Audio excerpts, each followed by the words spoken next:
The Athene Real Talk Podcast explores controversial ideas to stimulate debate and active thinking. These ideas do not always reflect Athene's personal views.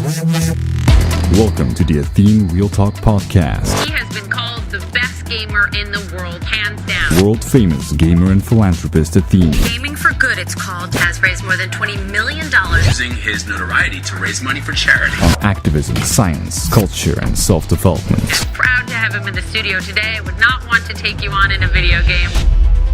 Everybody that hasn't clicked, you guys are prisoners of your own prison. This intersubjective reality is not real. You understand that? It's not because a lot of people value something that it's suddenly valued. The objective reality, gravity, whether you like it or not, it applies to you. But the opinion of other people, why would you make that direct your life? How many people here have their life being dictated by the value of other people? Your entire life is just filled with what other people value, and you just keep it alive. But when you start seeing at it for what it is, it's so shallow. It's so empty. Your entire life is empty and shallow, and you don't see it. You don't see it because you don't question it. You don't think for yourself. I have the feeling that I clicked a long time ago and that the need for logic brought me to mysticism, but I could be wrong. No, you are in a certain level right, but where you are wrong is where you define clicked.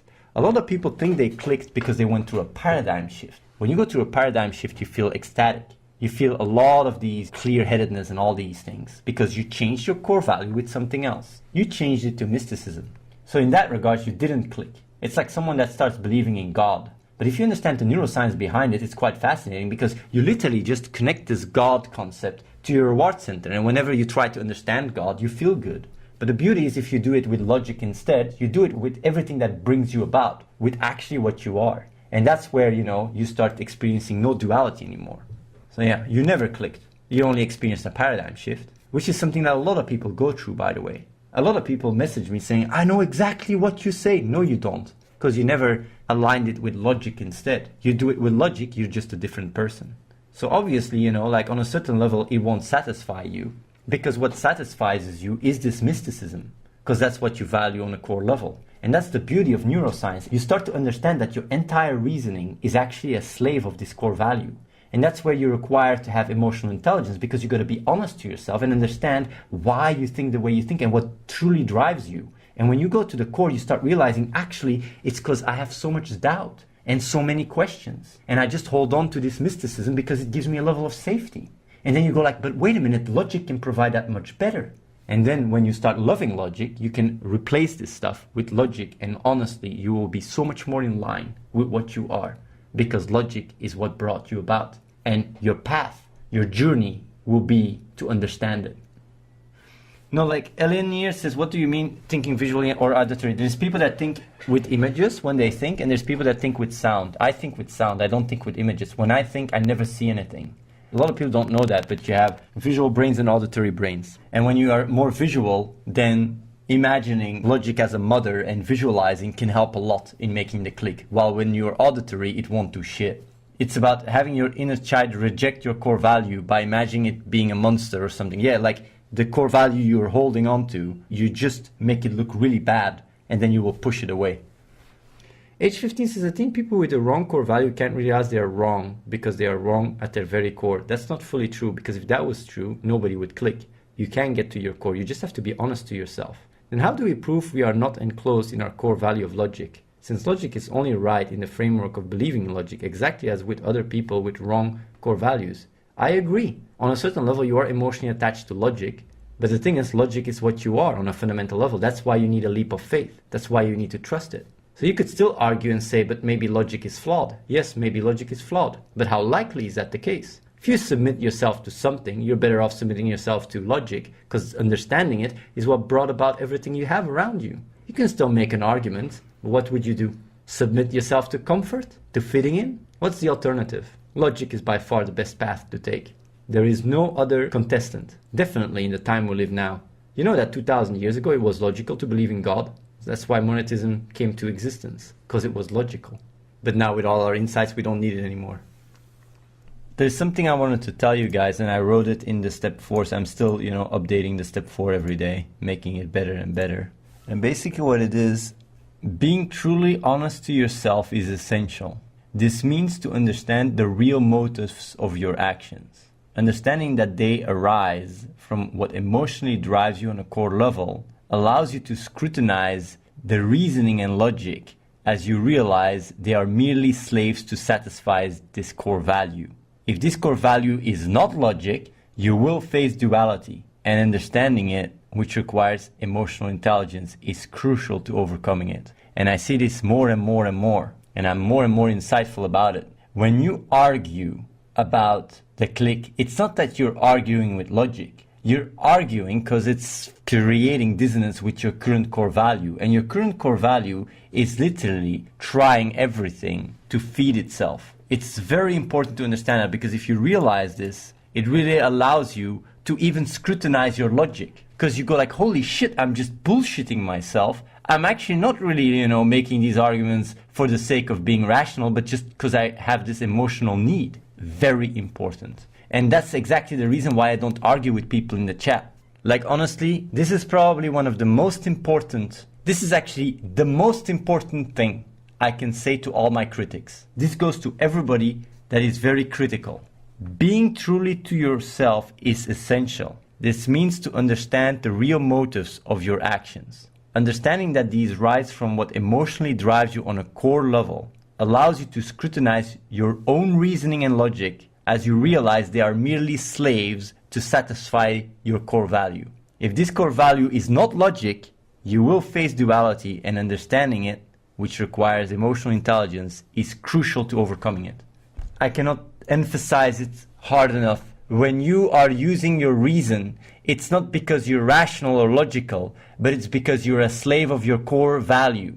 So for me, it is absolutely useless, like literally illogical. It's illogical to argue with someone that doesn't have logic as their core value, because their other core value is what's going to define the conversation. And that's why they're in denial. The reason why you're in denial when I talk about stuff is because you really badly want to stimulate your reward center, because it's connected to your core value, which can be comfort or whatever. And that's why it's literally useless for me to argue. It's useless. The moment logic is your core value, you don't even feel like arguing anymore. I really want to reiterate this and reiterate this and reiterate this. Please, guys, if you are skeptical, truly ask yourself, why are you skeptical? What is the real true reason? Go to the core. Because we're talking about logic. We're not talking about God or whatever. We're talking about logic. At the same time, like, all these kind of arguments, it's so hypocrisy. It's like you say these things and then you just go and eat and do your shit. It's like on one end you try to be all this rational human being, and on the other hand you're just a slave of your emotions day in, day out. If you'd feel good about yourself, you wouldn't even have this conversation. It's like so fascinating to see how people are filled with all this hypocrisy because they don't understand that they're slaves from their own emotional core. And that's why I don't even like to talk about these things. It's literally a waste. You will turn around. While everybody starts turning around, you will turn around as well. Because you will see like, holy shit, this is actually true. Then you will think back to this conversation and understand like, actually my motivation of this conversation was not to be right or wrong. It was to feed this emotional core I had. It was to feed my insecurities. It was to feed this lack of safety I was experiencing. It was actually all an emotional driven scenario. It was not about logic. It was not about making a statement. It was not about being factually correct. It was just to feed my emotional core. And that's why neuroscience is so important, because it allows you to understand your true intentions, your true desire. Scientists don't go into science because they want to understand the world. They do it because they have an emotional motivation. And the moment you unravel that emotional motivation, the moment you start understanding your true self. And that's why aligning that with logic brings about all these capacities and these powers, because you align yourself with what you truly are. That's why I achieved so much. And that's why I'm starting a psychological revolution. People clicking here and there. You see people talking on the stream about it. It's real and it's happening. So better, be part of it earlier than later, because doing so can have a very big impact in the world and can have a very big impact for you as well. And that's where I go. I'm not talking more about it. Reflect on it, follow the 4 steps. Anything else is just a waste.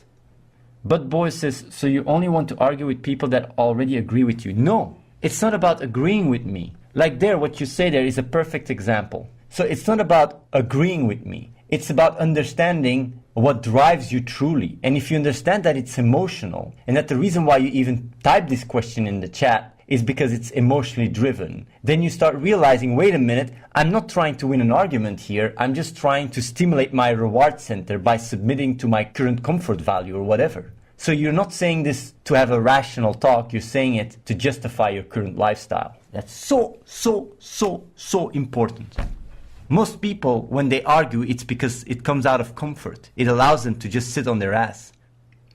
Clickson says, Athene, why does it matter if people's arguments come from their emotions? Shouldn't you be able to make counter-arguments anyway? When you write your PhD thesis, up to 8 people scrutinize, try to wreck your theory, and you have to pause that. Are they just emotional? No, the problem is like, what you have to understand is when you make an argument against logic, it's not because you want to argue against logic. It's because you feel threatened on a core level. Because you cannot argue with logic. It's different if you make a paper and you try to prove something that is flawed. Yeah, then of course you have to defend it.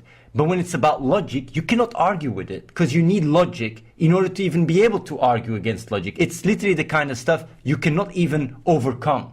And then when people come and start talking about it and try to give arguments against logic, it's just dysfunctional. It's complete denial.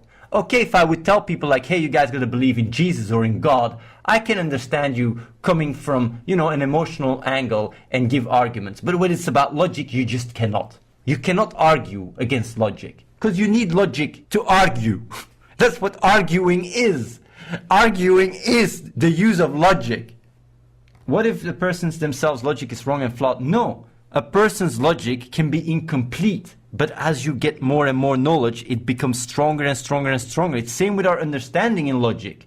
Our understanding of the patterns that bring about reality, like Newton, for example, came with a theory about gravity. And it has really brought up so much innovation in our world. But it was incomplete. Einstein came then with general relativity to more complete the theory. So it's not because like your current logic might be, less complete that therefore it is flawed. You just improve it and improve it and improve it. It's a direction that just allows you to be more and more in line. H15 says, you can say the same for you can't argue for logic, since it would require using logic itself, which you can't if it's flawed, and then you would just get stuck in a circular, unprovable argument. I don't think there's a solution to that, though, besides simply believing. What do you think? I think on a certain level it always boils down to faith, although there is one thing you have to assume. There's one thing you have to assume. And what you have to assume is that there is a subjective reference frame, which is you.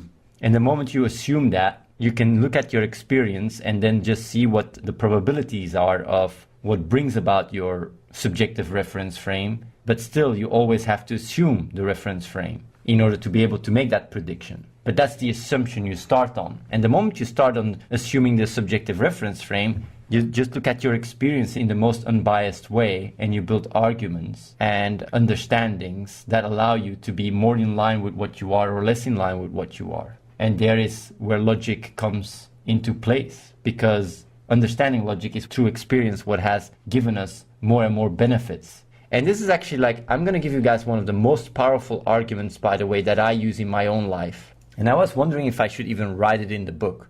And that is, it doesn't matter how hard you can theorize any point of view when you disconnect it from reality. Because the privilege to have these thoughts require a physical reality that allows you to do so. Therefore, having the ability to think is part of the premises to be able to build an argument. So, if your conclusion goes against that premise, you are contradicting yourself. For example, if you argue that kids can die in Africa, you are forgetting about the fact that if you would be in that situation, you wouldn't be able to make this argument.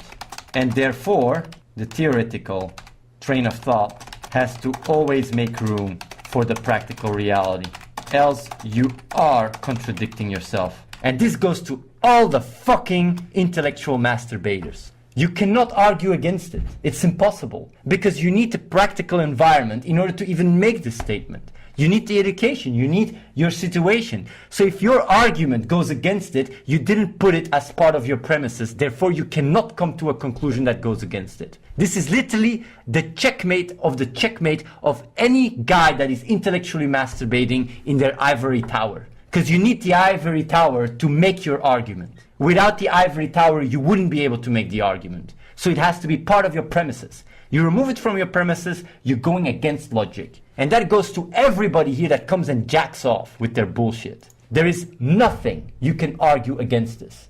And I've always thought about this. I never really wrote about it either. Like, to me, it's just natural, right? That's why whenever I come to a conclusion, that makes me be less able to put myself in a position where I can think about it, it immediately gets nullified. I wonder how many people understand this.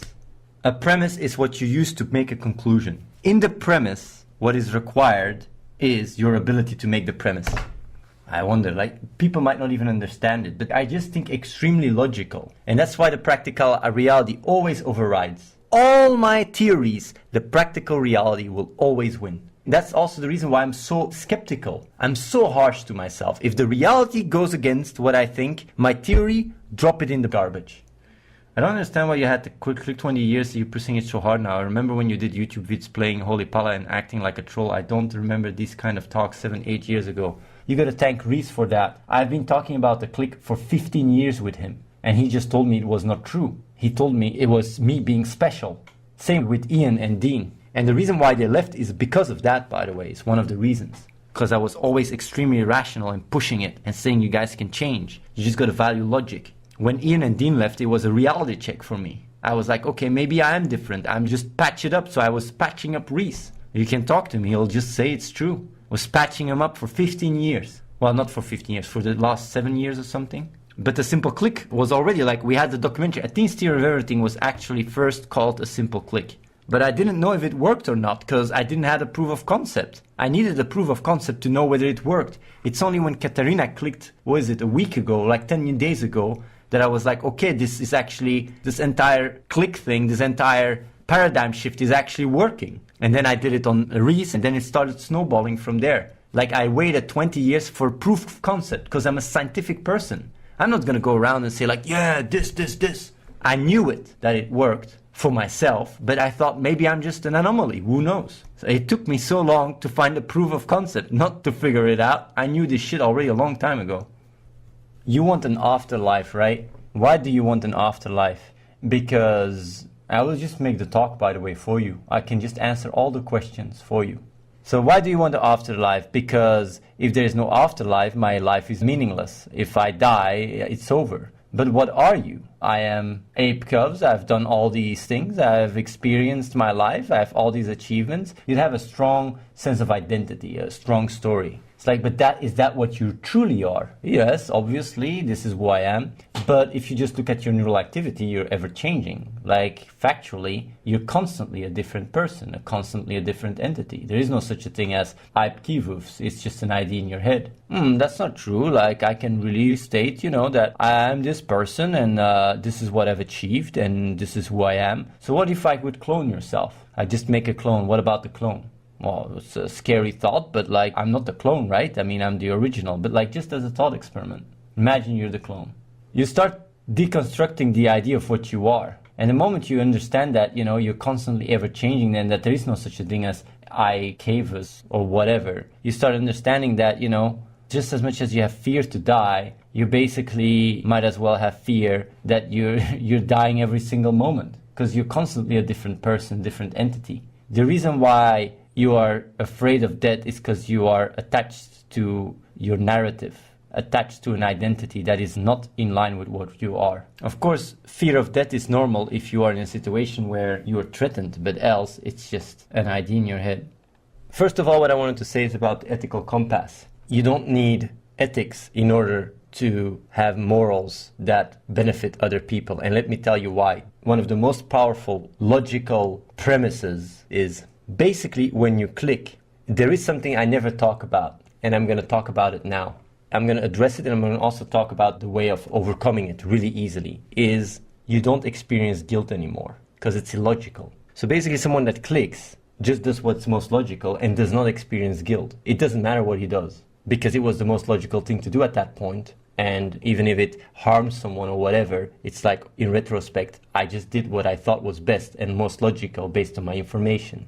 You can already immediately think like this can cause quite some, actions that are quite aggressive and negative if the person has very lack of understanding. First of all, what I want to say is I want to compare it with humans' moral compass. Humans' moral compass is mainly defined intersubjectively. And basically, most people are good and follow a certain path, not because they are good, but because that is what's almost like expected from society. The moment there is war or whatever, people turn into monsters. Even still now, when there's refugees trying to go over dying in the water, there's people literally saying they deserve it. They don't even understand it. Like, their moral compass, if it's intersubjective and it's tolerated, they can say the most crazy shit. Look at even what happened in World War II with the Jews and Hitler. That was not just Hitler. It was the entire Nazi philosophy, and all Germans and even other countries, by the way, were responsible for the genocide. And it's because humans don't really have a strong moral compass at all. And their guilt is a very, very flawed mechanic that still works within current society, but still is not that stable or consistent at all. So I want to first say that.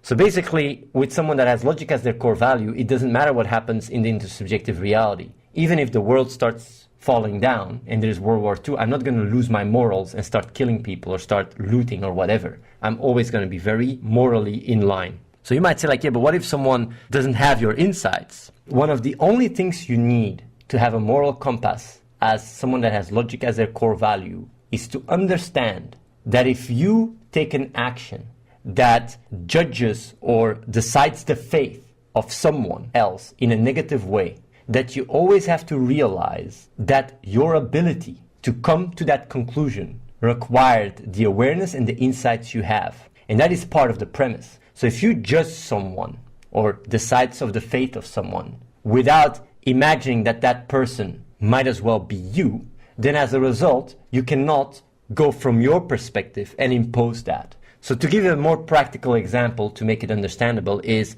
imagine if you were that person, would you allow yourself to go through that harm? And if not, then you shouldn't do it.